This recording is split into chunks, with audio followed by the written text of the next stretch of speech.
సుమన్ టీవీలో మీ personal and business promotions కోసం కింది నెంబర్కి కాంటాక్ట్ చేయండి.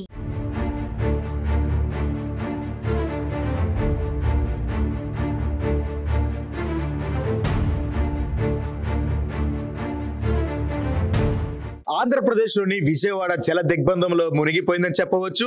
తుఫాను మిగిల్చిన కథలో నుంచి ఒక కథే ఎం పావని కథ. సో ప్రస్తుతం మనం చూస్తున్నాము విజువల్స్ లో నా వెనకమాల కనిపిస్తున్న ఇంటి లోపలికి దాదాపుగా నీరు అనేది వెళ్ళిపోయింది. ఆ సామాన్లు పరుపులు అన్ని కూడా నీటి మట్టం అయిపోయాయి. ముఖ్యంగా చూసినట్లయితే ఇప్పుడు నడుం పై భాగం వరకు కూడా నీళ్లతో మునిగిపోయిన పరిస్థితి అయితే ఉంది. అసలు ఏం జరిగింది, ఏంటి, ఆ రాత్రి ఏం జరిగింది అనేటువంటి పలు అంశాల గురించి తెలుసుకుందాం. అయితే తుఫాను మిగిల్చిన కథల్లో అసలు శనివారం రోజు మొదలైన వర్షం ఎలా ఇళ్లలోకి వచ్చింది, అప్పుడు పరిస్థితి ఏంటి అనే అంశాల గురించి తెలుసుకుందాం. స్థానికులను అడిగి, అమ్మా చెప్పండి, అసలు శనివారం కొంచెం వర్షం పడిందండి. వర్షం పడితే మేము రోడ్డు మీద మాత్రమే వాటర్ ఉంది. ఇట్లా అయ్యిద్దని మాకు అసలు ఎట్ల పరిస్థితులు ఎవరు చెప్పలేదు, మాకు అసలు తెలీదు. తీరా చూస్తే ఆదివారం ఉదయం 7:30 కాడ నుంచి మొదలైంది వాటర్ రావటం. అసలు తీసుకునే అవకాశం లేదు, ఫుడ్ లేదు, ఏమి లేదు. మేము ఇలా నీళ్ళ చూడండి ఇలా పాడైపోయిన వస్తువులన్నీ ఏం తీసుకోవడం. వర్షం ఎప్పుడు అంటే సుమారు మీకు శనివారం వర్షం పడింది, వాటర్ రోడ్డు మీదే ఉన్నాయి. ఆదివారం ఉదయం 7:30 కాడ నుంచి 8 కాడ పాత్రలు మొత్తం వాటర్ మొత్తం లోనికి వచ్చేస్తుంది. ఒక్కసారిగా వచ్చినాయా లేకపోతే కొద్దిగా వస్తున్నాయి? ఒకేసారి వచ్చేసినాయి వాటర్. 2 గంటల్లో మొత్తం తీసుకునే అవకాశం లేదు మాకు. అసలు టిఫిన్లు చేసుకునే అవకాశం కూడా లేదు. లేకపోతే మేము చూస్తే నీ వాటర్ వచ్చేస్తున్నాయి. అదే టీ పొయ్యి మీద పెట్టాము అంతే. గ్యాస్ బండ్ కూడా వేసి వెళ్ళిపోతుంది. అసలు మాకు ఏ అవకాశం లేదండి. అసలు ఇంట్లో ఇప్పుడు మేము ఎలా ఉండాలి? కట్టెడు బట్టలతో మేము బయటకు వచ్చేసాం. ఏదో బిల్డింగ్ పైన ఎక్కితే ఇప్పుడు దాకా ఎలా రేత్రి వర్షం ఒక్కసారిగా వచ్చినప్పుడు మీరు సామాన్లు తీసుకునే సమయం ఉందా? అసలు మాకు ఎప్పుడు ఎట్లా వచ్చిందని మాకు తెలియదు కదండి. ఎలా తీసుకుంటాం? సుమారు ఎంత టైం పట్టిందంటే రోడ్డు మీద నుంచి నీళ్లు మీ ఇంట్లోకి రావడం? నుంచి 2 గంటల్లో మొత్తం 1.5-2 గంటల్లో మొత్తం మునిగిపోయిందండి. అసలు అవకాశం లేదు మాకు. ఏదైనా తీసుకెళ్ళటానికి లేదు. ఎవరింట్లో వాళ్ళు కూడా ఎవరికాళ్ళు వెళ్ళిపోయారు. ఎక్కడోళ్ళు అక్కడ వెళ్ళిపోయారు. భయం వేసి కట్ట మీదకి వెళ్ళిపోయారు, బిజీ మీదకి. అసలు మాకు ఏ అవకాశం లేదు, ఏ తింటానికి లేదు, ఏం చేయటానికి లేదు. మేము అవతల పక్కన ఉంటే మాకు ఏ అవకాశాలు రావట్లేదు. ఈ మెయిన్ రోడ్డు మీద ఇక్కడ కూడా ఇవ్వట్లేదు. వచ్చిన వాళ్ళు వచ్చినట్టు పైకి వెళ్ళిపోతున్నారు. పైన ఇవ్వాలి అంటున్నారు కానీ మా దగ్గరకు వచ్చే వాళ్ళకి ఏమి లేవు. లోపలికి నీళ్లు వచ్చినప్పుడు మీరు ఏమన్నా అంటే సామాన్లు ఏమన్నా తీసుకునే గానీ అవకాశం లేదు. అసలు మీకు ఏం చేయాలి? క్షణంగా నీళ్ళు వచ్చేసి అసలు ఏం చేయాలో కూడా మాకు అర్థం కాలేదు. వాటర్ అది మొత్తం పాడిపోయినాయి. అవతల రూమ్ లో అసలు ఏ వస్తువు లేదు. అసలు ముందు రావటమే మొత్తం రోడ్డు మీద వచ్చేసినాయి, మొత్తం వెళ్ళిపోయినాయి. అంటే మరి ఒక్కసారిగా నీళ్ళు వచ్చినప్పుడు కనీసం అందరు జనాలందరూ బయటకు రావడం ఎవరికాళ్ళు ప్రాణాలే కాపాడుకుంటున్నారు. ముందు వస్తువులు చూసుకోవట్లేదు ఎవరికాళ్ళు. ఇప్పుడు ప్రాణం మిగిలితే చాలు అనుకుంటున్నారు. చాలా మంది చచ్చిపోతారు కదా. ఇవన్నీ ఎందుకు? చిన్నపిల్లలు ఉన్న వాళ్ళు ఏం చేస్తున్నారు? చిన్నపిల్లలు తీసుకుని వెళ్ళిపోతున్నారు. ఎవరి ప్రాణాలు వాళ్ళకి ముసలోళ్ళు ఉంటే ముసలోళ్ళని తీసుకుని వెళ్ళిపోతున్నారు. ముందు ఇంట్లో సామాన్లు కనీసం వర్షం వచ్చేటప్పుడు గంట ముందైనా మీకు హెచ్చరికలు చేయడం గానీ మీకు వర్షం అసలు అలాంటి మాకు ఎవరు చెప్పలేదు. మాకు అసలు తెలీదు. ఏదో వర్షం నీళ్లే కదా అనుకున్నాం. ఇలా వరద వచ్చిద్దని గానీ, మా ఇళ్లలో ఇలా జరుగుతాయి అని కానీ, మా వస్తువులన్నీ పాడైపోతాయి కానీ, మాకు ఏం లేకుండా ఉంటాయి అని కానీ, చిన్నపిల్లలు అసలు ఎల్లాడిపోతుంటే అలా తీసుకెళ్ళడం కానీ ఏం జరగలేదు. ఎవరికి ఏం చేయాలో కూడా అర్థం కాల. అలా అయిపోయాం. ఇప్పుడు మా పరిస్థితి ఏం లేదు. కట్టుడు బట్టలతో ఉన్నాం. అసలు మేము ఏం చేయాలో మాకు అర్థం కావట్లేదు. వర్షం వచ్చిన తర్వాత నీళ్ళన్నీ వచ్చేసినాయి, వర్షం ఆగిపోయింది. ఇక నీళ్లు ఎట్లాగే ఉంటాయి? దీని గురించి అధికారులు గాని, పోలీస్ సిబ్బంది గాని, ఫైర్ సిబ్బంది గాని ఎవరన్నా మాకు ఒక్కళ్ళు కూడా వచ్చి ఏది చెప్పింది లేదండి. శనివారం వర్షం వచ్చింది. శనివారం సాయంత్రం కొద్దిగా నీళ్లు ఉన్నాయి. మేము పడుకునే టయానికి వాటర్ ఆ శనివారం వర్షం నీళ్లు వెళ్ళిపోయినాయి.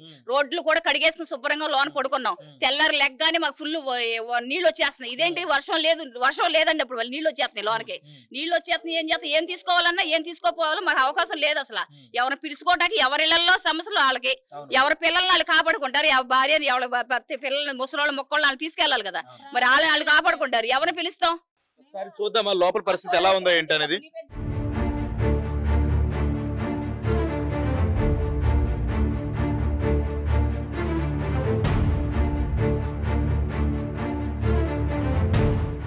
వెళ్ళాలి. ఎందుకంటే మీరు ఇప్పుడు మనం నిలబడింది రోడ్డు, అంటే రోడ్డుకి ఎడ్జ్ భాగంలో నిలబడ్డాము.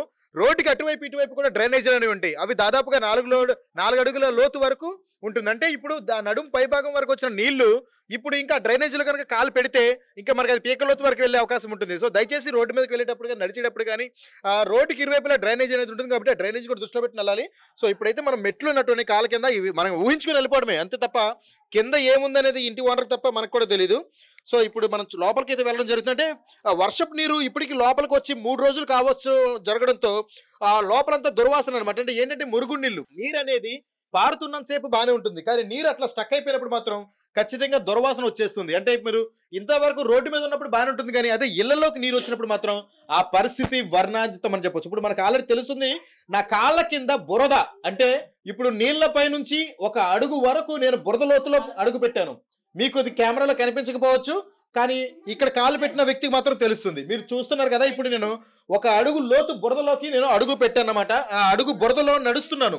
అంటే ఇప్పుడు చూస్తున్నారు కదా, ఇప్పుడు ఇది వచ్చేసరికి హాలు, అంటే ఇది ఒక రూము, సారీ ఇది ఒక రూము.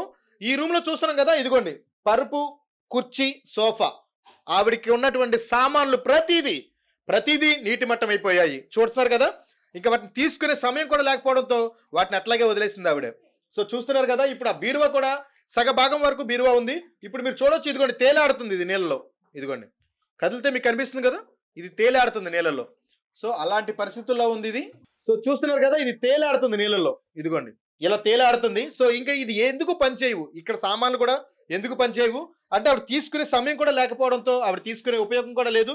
అయితే ప్రస్తుతం అయితే మోకాళ్ళలోతు బురదలో అడుగుపెట్టి నడుస్తున్నాము, ఎందుకంటే ఆల్రెడీ ఇదంతా మట్టి. ఒకవేళ నీరుని ఇప్పుడు హుటాహుటిగా తరలించినా సరే బురద అనేది అలాగే ఉండిపోతుంది. మళ్ళీ బురదను క్లీన్ చేయడానికి మినిమం ఒక వారం రోజులన్నా పడుతుంది. అంటే వీళ్ళు కోలుకోవడానికి ఎట్లేదైనా సరే 3 నెలల పాటు ఓన్లీ ఈ పని మీదే ఉంటేనే వాళ్ళకి ఇక ప్రత్యామ్నాయంగా వేరే పని చేసుకోవడానికి కూడా అవకాశం లేదు. సో అయితే ప్రస్తుతం మనం వంటగది చూస్తున్నాము. అంటే ఇప్పటి వరకు మనం ఒక రూమ్ చూసాము, ఆ రూమ్ లో ఉన్నటువంటి సామాన్లు చూసాము. ఇది వంటగది పరిస్థితి. ఇక్కడ పవర్ సప్లై కూడా లేదమ్మా, 3 రోజుల నుంచి లేదండి. 3 రోజుల నుంచి 3 రోజుల నుంచి లేదండి. ఓకే, మీ ఫోన్ ఛార్జింగ్ పెట్టుకోవడం కానీ అసలు ఏమి లేవండి, ఏమీ లేదు, అవకాశం లేదండి. ఓకే.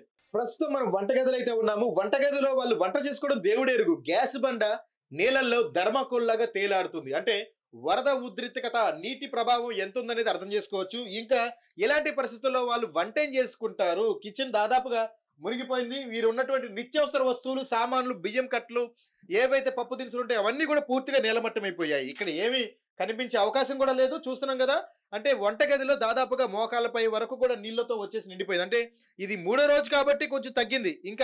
ఇంకా గడిచిన రోజుల్లో అయితే ఇంకా నిన్న చూసినట్లయితే ప్రభావితం ఇంకా చాలా ఎక్కువ ఉండే అవకాశం ఉంటుంది.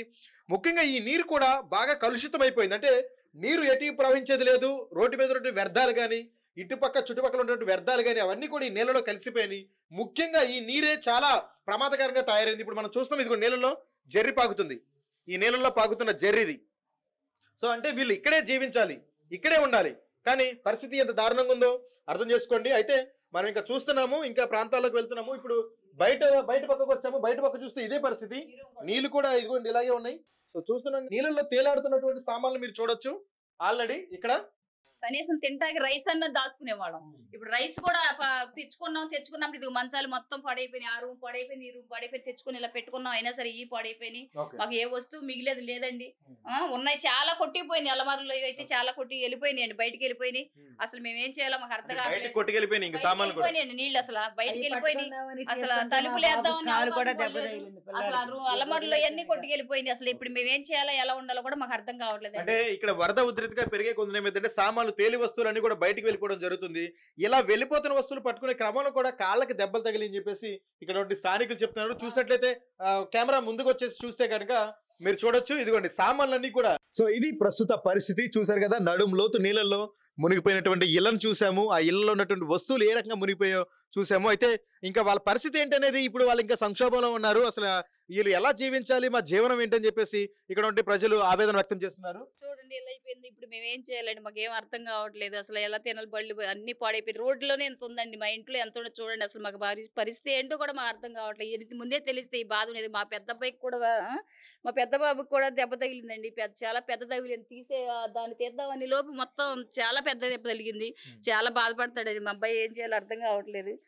మా పిల్లలకు వచ్చి దెబ్బ తగిలింది, ఏదైనా సహాయం చేసుకోవడానికి కూడా లేదండి మాకు. అసలు చాలా ఇబ్బందిగా ఉంది. మరి పెద్దమ్మ కరోనా టైంలో కూడా ఇంత ఇబ్బంది పడలేదండి. అప్పో సప్పో చేసుకుని టయానికి అన్ని తినేవాళ్ళం. తెలిసింది కాబట్టి జాగ్రత్త పడ్డాము కరోనా టైంలో. ఇప్పుడు అసలు అవకాశం లేదు. మా అబ్బాయికి దెబ్బ తగిలింది, మేము ఏం చేయాలో మాకు అర్థం కావట్లేదు. అసలు ఇలా అయిపోయిందండి మా పరిస్థితి. కరోనా టైంలో అసలు చక్కగా ఆనందంగా తిన్నామండి. అసలు టయానికి అన్ని తిన్నాము. ఇప్పుడు అసలు మాకు అసలు తెలియలేదండి. ఇప్పుడు ఏమవుతుందో కూడా మాకు అర్థం కాకుండా పరిస్థితిలో వచ్చేసినాయి. మా వస్తువులన్నీ పాడైపోయినాయి, మా పిల్లలకు దెబ్బలు తగిలినాయి. ఇప్పుడు మా పరిస్థితి ఏంటో మాకు అర్థం కావట్లేదండి. ఏం చేయాలండి ఇప్పుడు? అసలు మేమేం చేయాలి? తింటాకు కూడా లేవు, అన్ని రైస్ మొత్తం కొట్టిపోయినాయి. ఇప్పుడు మేమేం చేయాలి చెప్పండి. సో ఇది ప్రస్తుత పరిస్థితి చూస్తున్నాం కదా. కరోనా సమయంలోనే మాకు కొంచెం బాగుంది, కనీసం అప్పుడైనా సరే ఇలా నీళ్లతో ఇబ్బంది కాదు కానీ ఆకలితో ఇబ్బంది పడ్డం తప్ప ఉండడానికి తిండి పడుకోవడానికి స్థలం అనేది ఉంది, కనీసం ఇప్పుడు ఉండడానికి స్థలం కూడా లేదు. అలాంటి పరిస్థితుల్లో మేము ఉన్నాము. ఇప్పుడు మోకాళ్ళలోతు అంటే నడుంకు పై భాగం వరకు ఉన్న నీళ్లు పోవడమే ఒక ఎత్తు అయితే, దీని తర్వాత ఉన్న బురద అంటే ఇప్పుడు మనం నిలబడింది నీళ్ళలో కాదు బురదలో. ముందు నా మోకాల వరకు బురద ఉంది, ఆ బురద పైన నిలబడి ఉన్నాము, కాళ్ళు అయితే కూరుకుపోయి ఉన్నాయి. ఇప్పుడు నీళ్ళన్నీ పోయిన తర్వాత ఆ బురదను క్లీన్ చేయాలి, అదే పెద్ద టాస్క్ అని చెప్పొచ్చు. సో ఇక్కడ వీళ్ళ పరిస్థితి ఏంటి అని అగమ్య గోచరంగా ఉన్నారు. అయితే ఇక్కడ ఇంకొక ఆవిడ కూడా అడిగి తెలుసుకుందాం. చూడండి, మా బాధ అంతా ఎవరికి చెప్పుకుందాం అన్నా కూడా మా దగ్గరికి వచ్చేవాళ్ళు ఎవరు లేరు. కనీసం తాగడానికి నీళ్ళు ఇవ్వమన్నా కూడా ఎవరిని అడుగుతాము, ఎవరి కాళ్ళకి ఇబ్బంది పడుతున్నారు. ఆ వెళ్తున్న ఈ బాబు మంచినీళ్ళు లోపలికి అంటున్నారు, మాకంటూ తాగడానికి కూడా నీళ్లు లేవు. ఇదిగో మా పరిస్థితి ఎట్లా. నేను ఊరి నుంచి వచ్చాను చెల్లి దగ్గరికి, కనీసం ఏమైపోయారని నేను వచ్చాను. ఆ రోజున ఇదంతా ఇలా జరిగింది.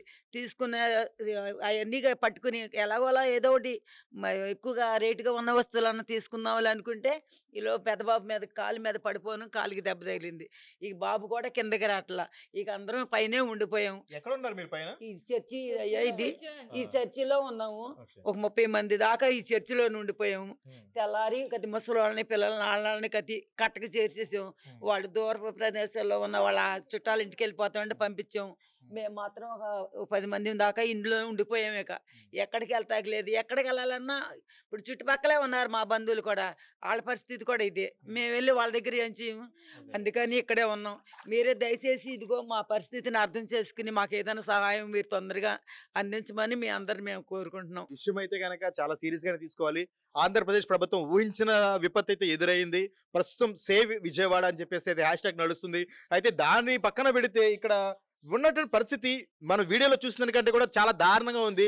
కెమెరాలోను రిపోర్టర్లు కూడా చెప్పలేనని వర్డ్స్లో చెప్పలేనటువంటి నష్టం అయితే ఇక్కడ కలిగిందని చెప్పొచ్చు. మనం చూస్తున్న ఇలాంటి కథలు వేలగా ఉన్నాయి అనమాట. ఇక్కడ మనం చూస్తుంది ఒక ఎత్తే, అంటే మన కళ్ళ ముందు మీ కెమెరాలో చూస్తుంది 1%, అంటే మిగిలిన 99% నష్టం ఇక్కడ జరిగింది. దీన్ని ఎవరు చెప్పలేరు, ఎవరు తీర్చలేరు. కనీసం ఇప్పటికైనా సరే ప్రతి ఒక్కరు కూడా నడుం బిగించుకొని విజయవాడలోని ఇలాంటి ముంపుకు గురైనటువంటి ప్రాంతాలను సందర్శించి వారికి తగినటువంటి ఆర్థిక సాయం చేయాలని చెప్పి సుమన్ టీవీ నుంచి విజ్ఞప్తి చేస్తున్నాం.